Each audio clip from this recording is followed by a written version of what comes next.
issued by the Ministry of Foreign Affairs that the country of Turkey was preparing to attack U.S. military forces in Syria unless they left the region. President Trump called the Turkish president, asking one single question about his U.S. military forces stationed there. Quote, "Can Turkey clear the east of Euphrates and the rest of ISIL in the event that they withdraw from Syria?" Unquote. Upon President Trump being told by the president of Turkey that indeed intensely prepared for a new military operation in Syria to wipe these ISIL terrorists out, the Ministry of Defense moved quickly to facilitate an Iranian troop pullout by 100 kilometers away from the separation line in the de-escalation zone in the south of Syria to lessen tensions with Israel, both of which were then followed by President Trump declaring victory over these terrorists in Syria and his ordering an immediate withdrawal of U.S. military forces from there, an order obeyed by U.S. Department officials who immediately left Syria, with their being followed by U.S. military trucks loaded with arms headed from Syria to Iraq, and U.S. military forces also withdrawing from their Turkey-Syrian border outposts. According to a tweet today by President Trump, getting out of Syria was no surprise.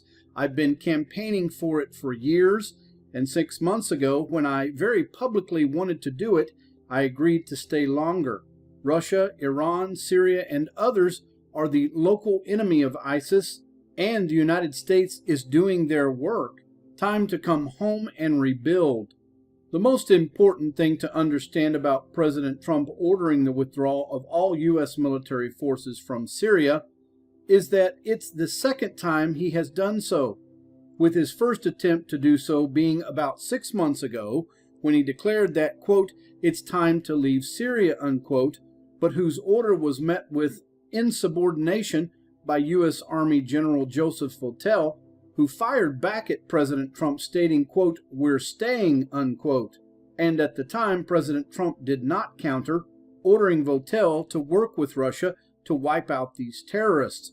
But it obviously was another direct order that Votel disobeyed and caused the Military of Defense to declare, quote, "with his statements, General Votel not only discredited the official position of his Supreme Commander-in-Chief, but also exacerbated the illegality under international law and U.S. law of the military presence of American servicemen in Syria," unquote.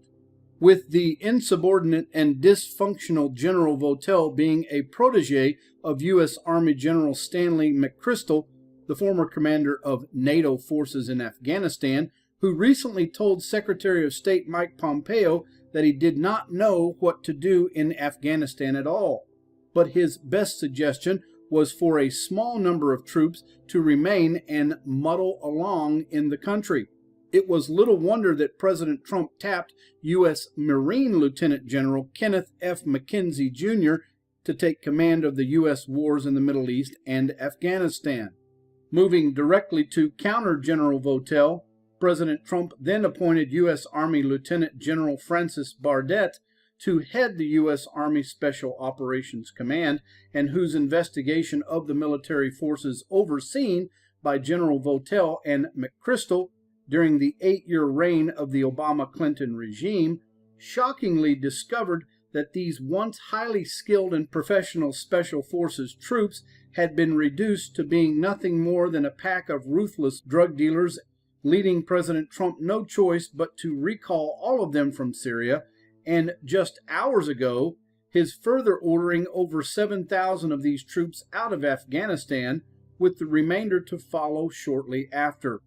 Seeming to stand against President Trump's moves to end his nation's needless and pointless wars was his Secretary of Defense James Mad Dog Mattis, a Cold War-era former U.S. Marine general whom President Trump likened to a Democrat because of Mattis's seemingly having no problem with endless wars fought for no purpose and no hopes of victory, and whose advice President Trump quit listening to months ago, thus causing Mattis to announce his retirement a few days ago.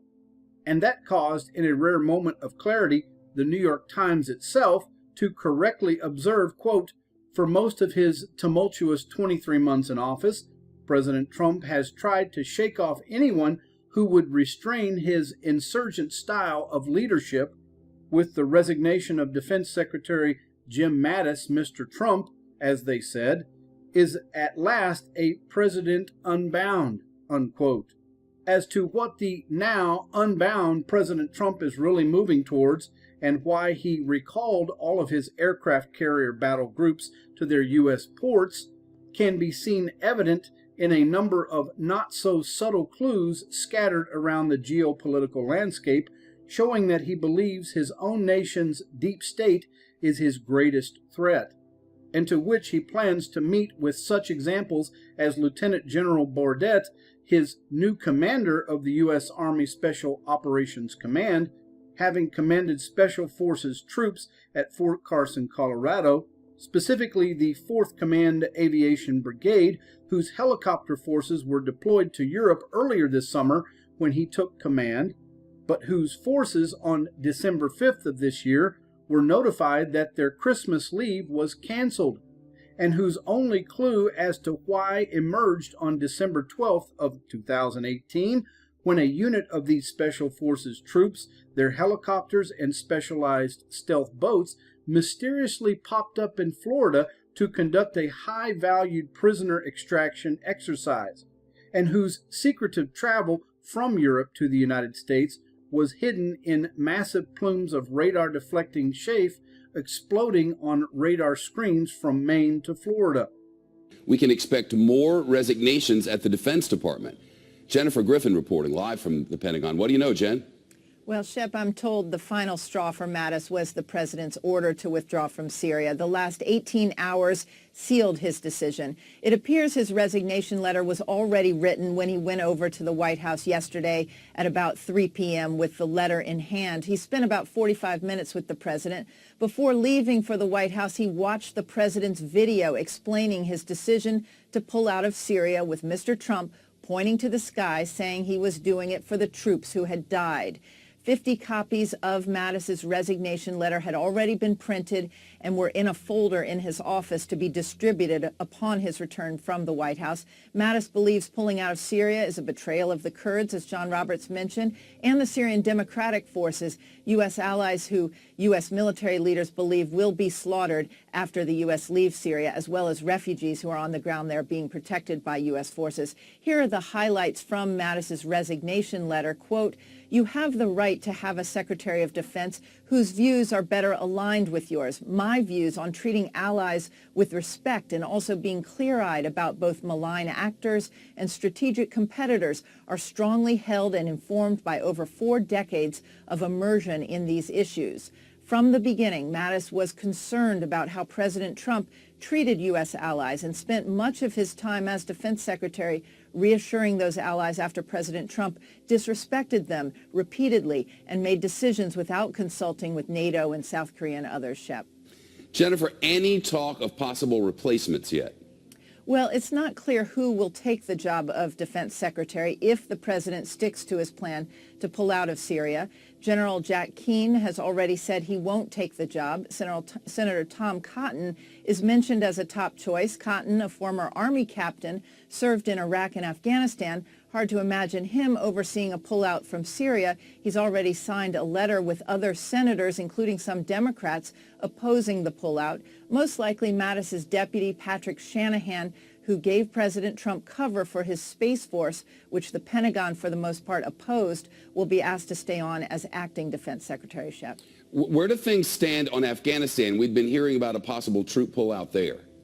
Well, the president has indicated that he wants the Pentagon to begin planning to pull out about 7,000 or half of the U.S. troops in Afghanistan, but he stopped short of issuing an order. It's still being debated. All of this creating a good deal of discomfort at the 4-star level here at the Pentagon. President Trump liked to brag at the start of his presidency about his team of generals, Mike Flynn, H.R. McMaster, John Kelly, and Defense Secretary Jim Mattis, who he loved to call Mad Dog, much to the annoyance of the Defense Secretary. And in a few weeks, all these generals will be gone, and one former Army general, Mike Flynn, is now facing jail time.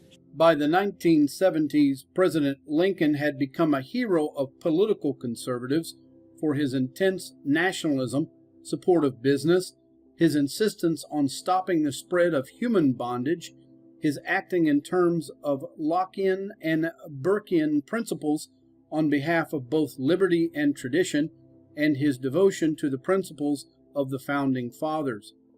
As a Whig activist, Lincoln was a spokesman for business interests, favoring high tariffs, banks, internal improvements, and railroads in opposition to the agrarian Democrats. William C. Harris found that Lincoln's reverence for the Founding Fathers, the Constitution, the laws under it, and the preservation of the Republic and its institutions undergirded and strengthened his conservatism. James G. Randall emphasizes his tolerance and especially his moderation and his preference for orderly progress, his distrust of dangerous agitation, and his reluctance towards ill-digested schemes of reform. Randall concludes that he was conservative in his complete avoidance of that type of so-called radicalism, which involved abuse of the South, hatred for the slaveholder, thirst for vengeance, partisan plotting, and ungenerous demands that Southern institutions be transformed overnight by outsiders. So it sounds familiar, ladies and gentlemen, that even President Trump is trying to deal with a lot of the same things that President Lincoln dealt with, including nationalism.